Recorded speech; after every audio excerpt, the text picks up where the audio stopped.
everybody, it's Kyle for a special report.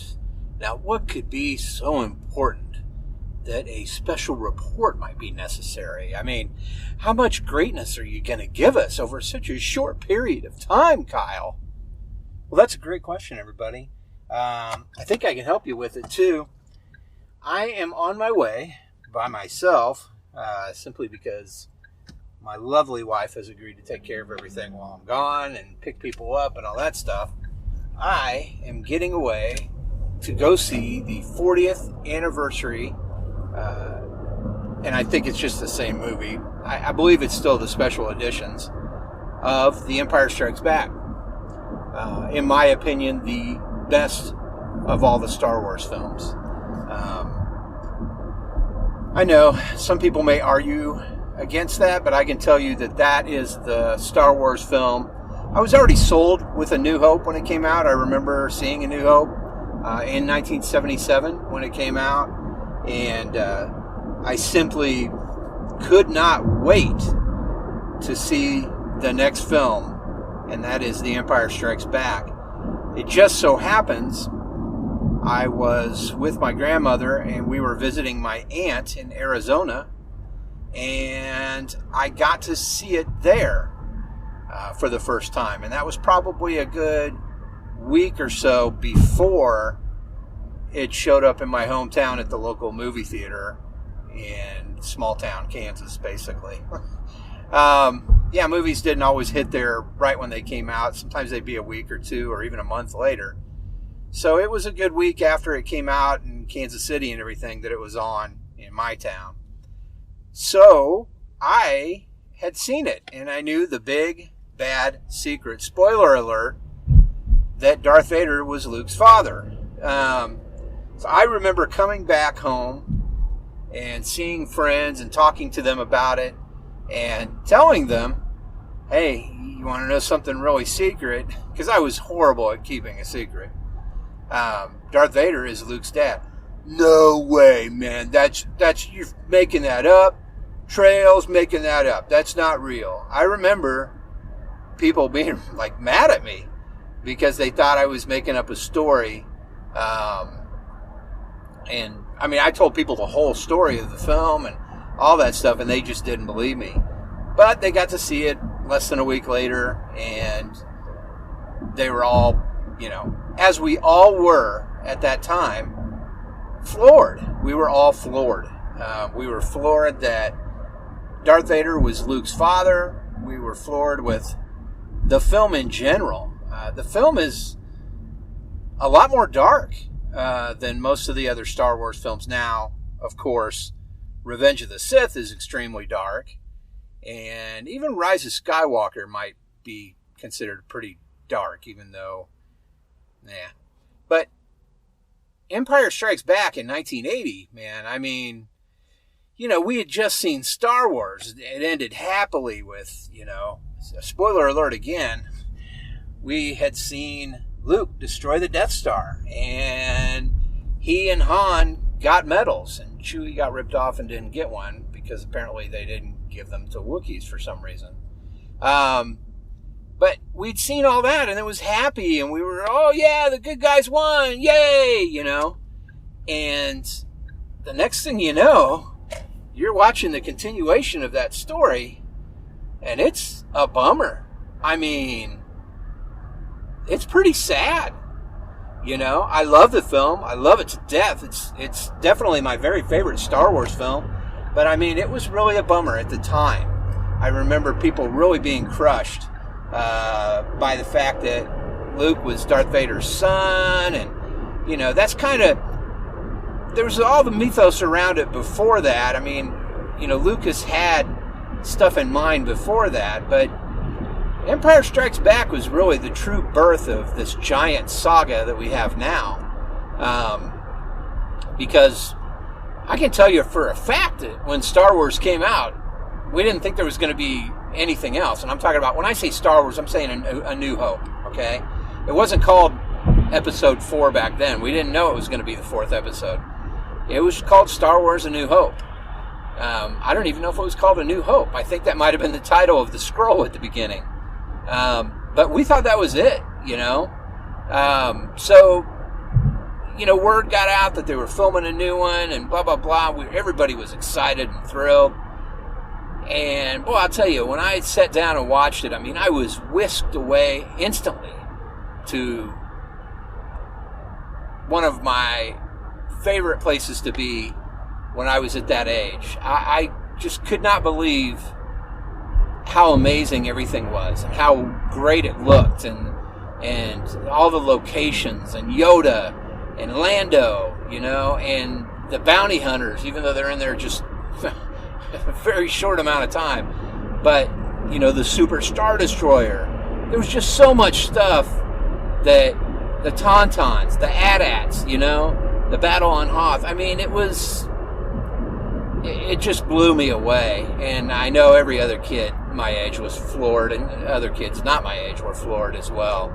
So, I'm getting away to go see it. I'm sure that it's going to be this special edition grouping like Lucas had created, I believe, in the late 90s. Really, I don't have a lot of problems with what he changed in Empire Strikes Back. I know that he added some stuff with the Wampa. That's the snow creature, like Yeti-like creature with Luke at the beginning, and all that. He added some stuff in there, and then they cleaned up a lot of effects. Like, you used to be able to see through like the dashboard and stuff of the snow speeders on Hoth. You could see the background behind that on the black section. So they fixed all that. They cleaned that up. So mostly it seems to me that they kind of cleaned things up for, Empire Strikes Back, and even Return of the Jedi. They added some stuff in Return of the Jedi. The stuff that I don't like at all is what he did with the very first film, Star Wars: A New Hope. The conversation with oh my God, I can't even believe I'm going to say Jabba the Hutt. The conversation between him and Han. It was filmed with a human actor that was playing Jabba the Hutt. It wasn't a giant slug creature until Return of the Jedi came out, basically. So that whole sequence and everything, and Boba Fett showing up in that film, that wasn't always there. Also, Han shot Greedo first. There wasn't even a question about any of that stuff. He changed a lot of things in the very first film, Star Wars: A New Hope, that I don't care for. A lot of the computer animation stuff obviously didn't exist in 77, 76. They didn't have the computers to make that for it to be released in 77. So a lot of that stuff he went back and changed, and I don't care for a lot of it, I kind of liked it the way it was. If anything, I can see adding some of the stuff that was shot but didn't show up in the actual film. There's a whole thing with Luke going into Tashi Station and hanging out with his friends and stuff like that, and some conversations that never made it into the film. I would have liked to have seen that in there rather than this new janky looking computer animation stuff. Don't care for it at all.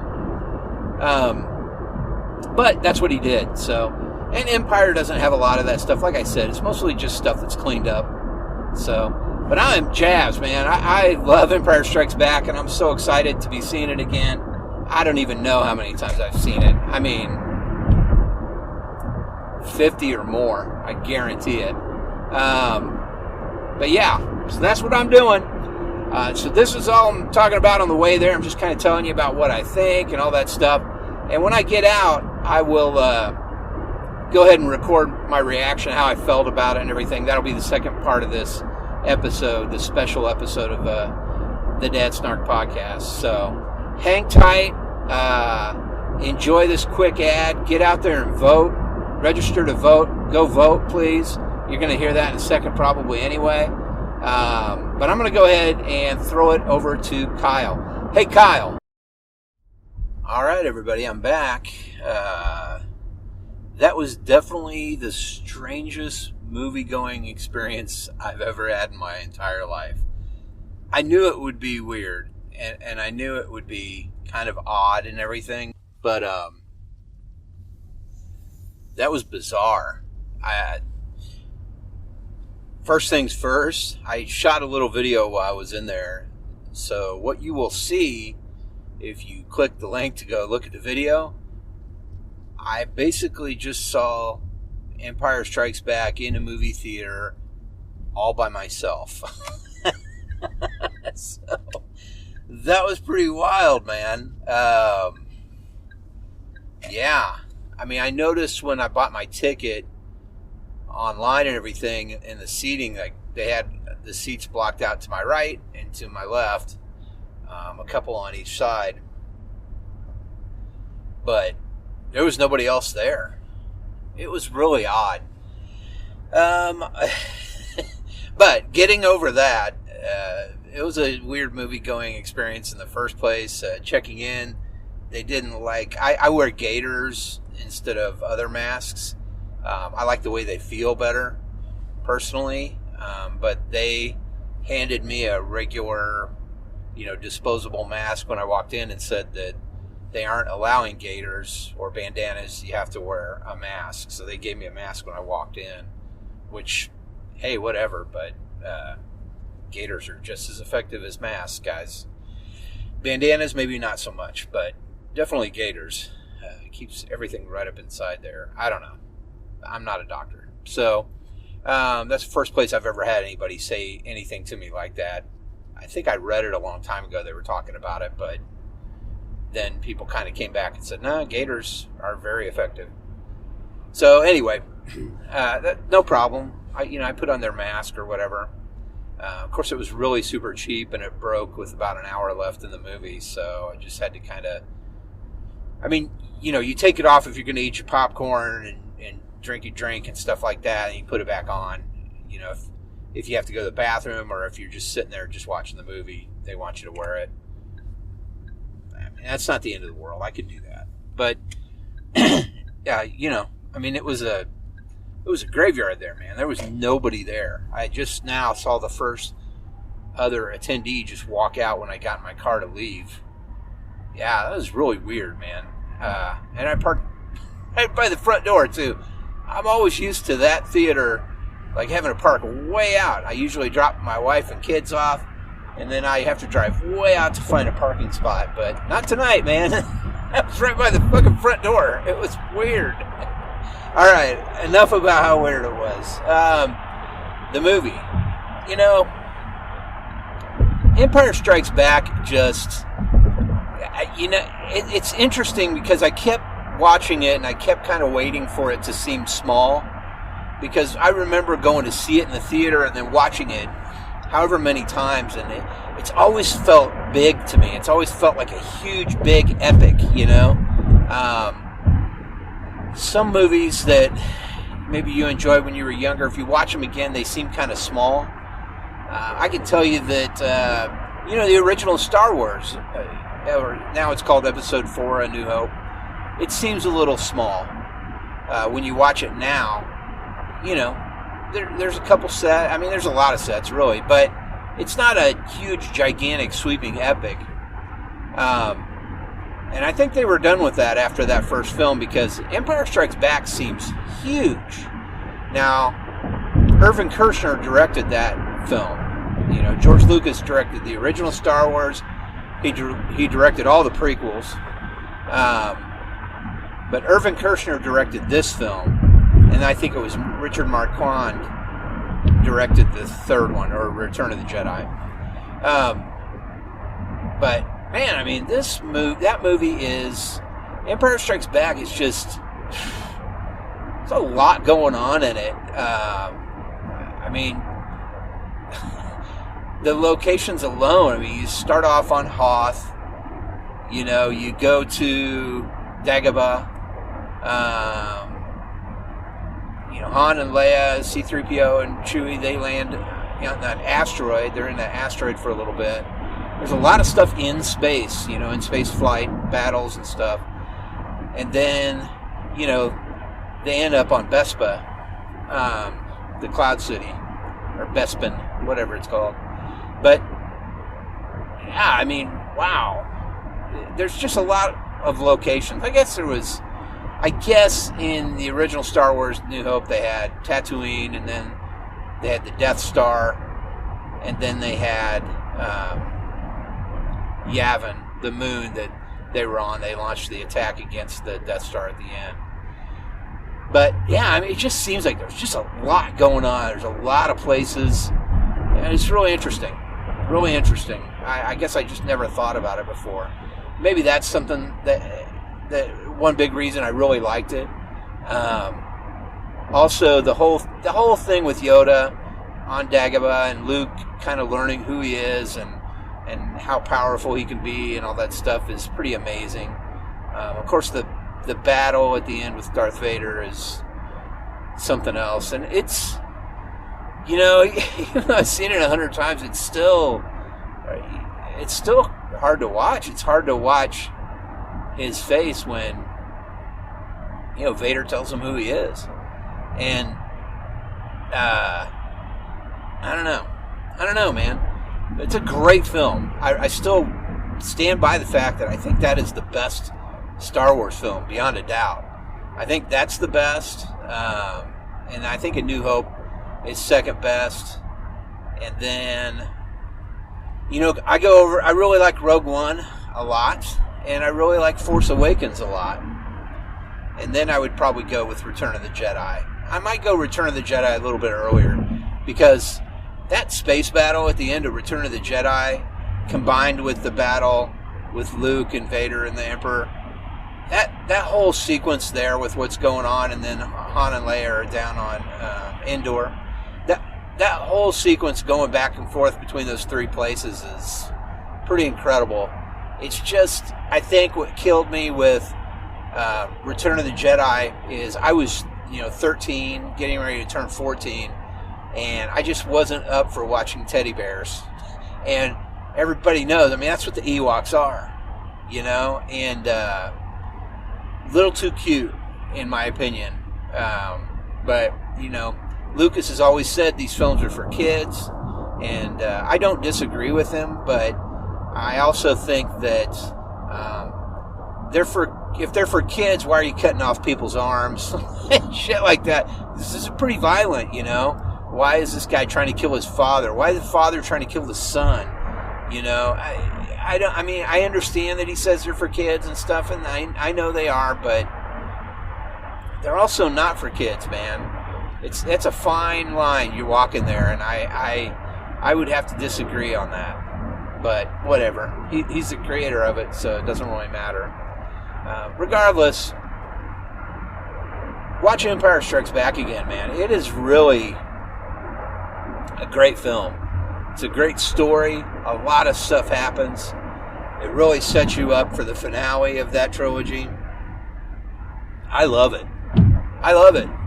It's definitely the darkest, of course, of that trilogy, but it's one of the darker Star Wars films, in my opinion. So Revenge of the Sith really is too. Rogue One is also. And I guess Last Jedi really is too. My biggest issue with Last Jedi, I really hated the whole casino planet, Canto Bight. I hated that whole sequence, that whole idea. I didn't really understand what they were doing with that, and then they were showing how the kids had, force abilities and stuff. I'm going into all Star Wars. I'm sorry. I apologize. Empire Strikes Back is great. It's just as great in 2020 as it was in 1980. I still really love it. Does it look a little dated? You bet. Absolutely. But it also looks a little awesome. And I wish more films were like that were coming out nowadays. Of course, there's nothing really coming out right now. All the trailers were for films that were supposed to come out this summer that didn't. So I guess we'll see. I would imagine all those films are going to come out next year if it's safe for humanity again, safe for the United States. That's my review, man. I mean, thumbs up all the way. It's the best Star Wars film, so watch it, If you get a chance, go see it in the theater, if you're feeling up to it. I went to an AMC theater, and they had everything really clean, and, it just was desolate. There was just no one there. I'm sure it's a little bit busier on the weekends, but than it is on a Thursday night. But wow, that was a strange experience. But go check it out if you can. It's great on the big screen. I definitely am happy I went and saw it again. And I will go see Return of the Jedi when it comes out for 40th anniversary here in a couple years, because it's a fun one too, man. It's a great film. So that's it, guys. That's all to report on this special report. Get out there, make sure you're registered to vote. Make sure you get out and vote or mail in your ballot or whatever you're doing. But let's really hit the polls this year, okay? Peace out, everybody. I appreciate you guys listening. To my Irish contingent that listens, my 4% of listeners who are Irish, thank you guys very much. Peace out to you guys as well. Stay safe, everybody, and I'll catch you on the flip side. Oh, get off my lawn.